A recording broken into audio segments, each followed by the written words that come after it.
Ito na mga makisig, additional 8 pieces to mga makisig na pauna natin yung 4. Total of 12 pieces yung in-order ni ma'am.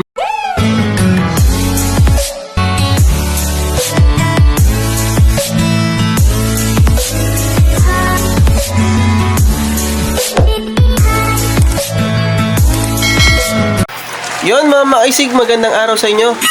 So habang nagbibideo nga tayo, alala ko meron nga pala akong ipapak, yung ipapa-ship sa JRS Express, yung nag-order po sa atin ng TXQ G63 at tinatawag kong Marites na frequency copy at madali pong makakopya ng mga frequency, lalo na yung mga channelized radio. Nag-i-edit nga tayo para dun sa ipopost natin panibagong video. Ang gagawin ko na pala mga makisig is tuloy-tuloy na ang pag-upload ko para hindi nyo po ma-miss yung ating mga upload sa YouTube at saka po sa Facebook to. Malapit na ito matapos mga makisig. Soon i-upload ko na din to. Papak muna para maisabay ko para bukas sa pagpasok ko. Ipapaship natin G63. So tara mga makisig, ipakita ko pala sa inyo yung TXQ G63 na binabanggit ko. Okay, so ito. At hindi pa nga pala natin na aayos to mga makisig kasi kaka-unbox nga lang natin. Kakadating lang nito nung isang araw. Tambak tayo ngayon. Ipe-prepare natin. So ito nga pala mga makisig. Yan, tabi lang natin to. Ito po yung G63 na may nag-order sa atin. At meron din tayong mga makisig na bagong unit na gagawa ng reviews. Ipapakita ko po sa inyo, gagawan ko po siya ng video. Nag-order sa atin, pailang beses na to, si Ma'am Yoshiko. So ang pinili niya mga makisig is color black. May kasama na din to mga makisig, stock antenna, battery syempre. Pero hindi siyang charger, user's manual, lanyard at saka belt clip. Ano to mga makisig. So ang gandaan niya mga makisig, cute na cute at hand carry. Pwede siyang lagyan dito ng belt clip at ilagay po dito or sa inyo pong mga bulsa. Cute size siya. Mas mabigat po ito mga makisig compared sa BF888S. Mabigat po siya ng bahagya. Yan. Kagandahan din dito, pwede nyo pong malaman battery percentage ng unit kasi to wala po siyang monitor. Swak na sakto mga makisig. So mga kasama niya, pakita natin. Ito yung user's manual. Das charger, yan. Ilalagay nyo lang po yung inyong battery dito or pwede din yung mismong unit. Pwede nyo na po siyang i-charge. Ito naman yung stock antenna niya. Maliit din. Ito yung lanyard at saka po yung belt clip. May kasama na din siyang tornilyo, mga makisig, dalawa siya. Itutornil nyo na lang dun sa bandang likuran dito. Yan. Dito nyo po siya ilalagay. Then advice ko po sa lahat po ng mga nag-avail ng ganito, 3 to 5 hours charging time bago nyo po gamitin. Pag nag-charge kulay pula, pag na full charge po siya kulay green. Pwede niyo po siyang gamitin. So ipapadala natin mga makisig. Ito na. Yan. So may natitira pa tayong ilan. Ipapak natin to, ipapaship natin sa JRS Express. So may mga ilan din mga makisig na sa mga naghahanap ng Zelo radio, available din tayo. Yan ito. Ito naman siya. Pakita ko na lang din po. Dahil naubusan tayo ng stocks, available na ulit tayo. Ito naman siya. Pakita natin. Lagay natin doon sa plastic. Zelo radio mga makisig. Pwede nyo pong i-connect sa Wi-Fi. Yes, opo. Pwede po siyang i-connect sa Wi-Fi. At the same time, pwede nyo pong lagyan ng SIM card. Halimbawa, nasa field kayo, wala po kayo sa Wi-Fi zone. Pwede nyo po siyang lagyan ng SIM card. Ang kagandahan po sa kanya is dual SIM. Dalawang SIM card po pwedeng ilagay. Halimbawa po is yung Globe or yung Talk and Text yan. Yung kalimitan na magkaiba. Yung igagamitin nyo pong SIM card, ang load po nun is yung data. Data lang po mga makisig. Hindi pwede sa call or sa text. Marami tayong mga makisig, iba't iba. Abangan nyo na po yung mga ibang videos natin dito. Gagawa natin ng mga reviews. Lalo na to mga makisig. Ito ako humanga. Yan. Nakukita na ako dito. Sobra. Dito. Global PT G388 mga makisig. Global PTD siya. Mas mabigat to mga makisig. Kasi I think halos ibang parts niya ay metal. Metal na siya. Abangan nyo yan mga makisig. Gagawa natin na yan na reviews. So, ipapako muna mga makisig. Kukala ko ng tape. Tapos yung mga karton. Para may pasabay ko na bukas pagpasok ko. So, ang gagawin po natin mga makisig, itetest muna natin bawat isa bago ipaship. Then, i-double check natin kung lahat ba ng accessories na nakalagay sa box ay kompleto. Dapat ganun, kompleto mga makisig. Para pagdating po dun sa pagdadala nito, ay gagamitin na lang. Yan, check natin mga makisig kung lahat po ay nagwo-work, nabubuhay. Okay, lahat nabubuhay. Check natin isa-isa. Yan. Kagandahan dito mga makisig, yung volume niya malakas.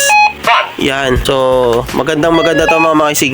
So, mamaya mga makisig, tetesting din natin yung kanyang charger kung nagana din pag sinaksak natin sa kuryente. Yan. Bawat isa. So, lahat din yan mga makisig, may kanya-kanya pong user's manual. Ang kagandahan po niyan, English na po user's manual. Pwede nyo po siyang basahin. So, nandyan po lahat. Yung paggamit, yung mga parts, do's and don'ts. Okay, so lahat po yan may mga charge na din po.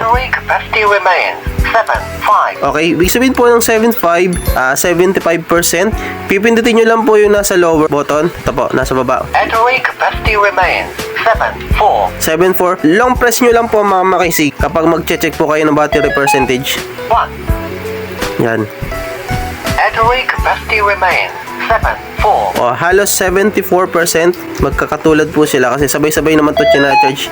1. Battery capacity remains 76. Okay, mas mataas pa to, 76. Pare-pare siya mga makisig. Siyempre, may kasama din siyang stock antenna, belt clip, and lanyard. So, check natin mga makisig yung kanyang likodan. Sa pagtatanggal, may arrow naman siya. Push nyo lang po pababa, then hilahin nyo po ng konti. Tanggal na siya. Ito po yung kanyang battery, DXQ. Lion battery na siya.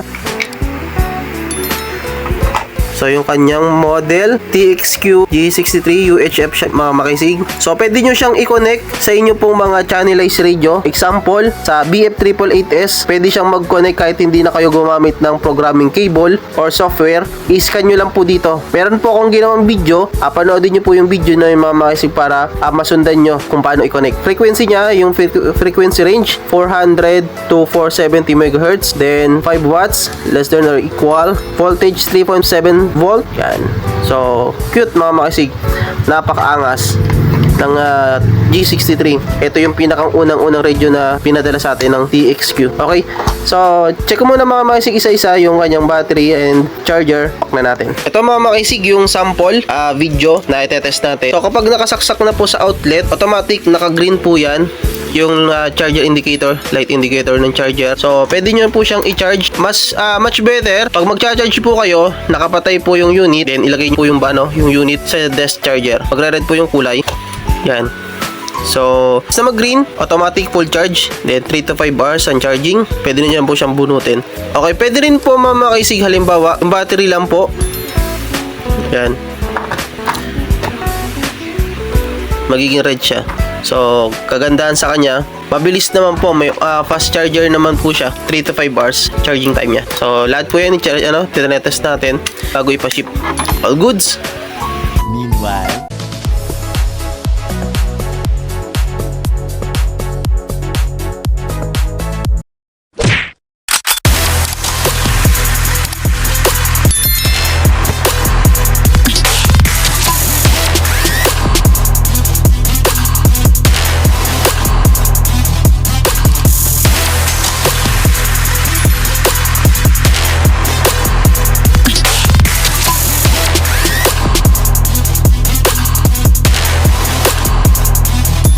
napak na natin ito.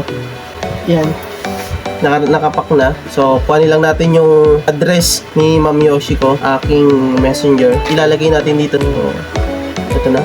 Alright, tulat lang natin dito Ma'am Messenger Yoshiko Paz. Si Ma'am Yoshiko nga pala Ma'am Makisig ay ilang beses na nag-order sa atin ng mga radyo. Special shout out kay Ma'am Yoshiko Paz. Yun, okay, nakita ko na. So, kuha tayo ng pentel pen. So, sulat lang natin mga makisig. Ipadala tayo ng mga makisig ng 4 additional 8 pieces. Total of 12 pieces ang kailangan ni Ma'am. Si Ma'am Yoshiko pa, pala mga makisig is from Cavite. Sukin natin to. Additional 12 pieces. So, ito mga makisig, napak na natin. Finish na. Mapapaship na natin to bukas, Monday. So, once again, thank you so much, Ma'am Yoshiko Paz, sa pagtitiwala po muli Sa sukin na po kayo. Thank you so much po at God bless. Waiting na lang po mga makisig. So sa mga gusto pala mag-order ng mga radyo mga makisig, available po tayo. Message lang po kayo sa ating page or direct message lang po. Okay, so hanggang dito na muna mga makisig. See you next video. Maraming salamat po sa walang sawang pagsuporta sa Makisig TV. At abangan niyo po yung mga videos na i-upload ko para gagawa tayo ng mga video para din sa mga unit ay pa-ship din natin. Okay, God bless po. Makisig TV. Adios. Don't forget pala mga makisig to like and subscribe and share nyo din po mga makisig. God bless po.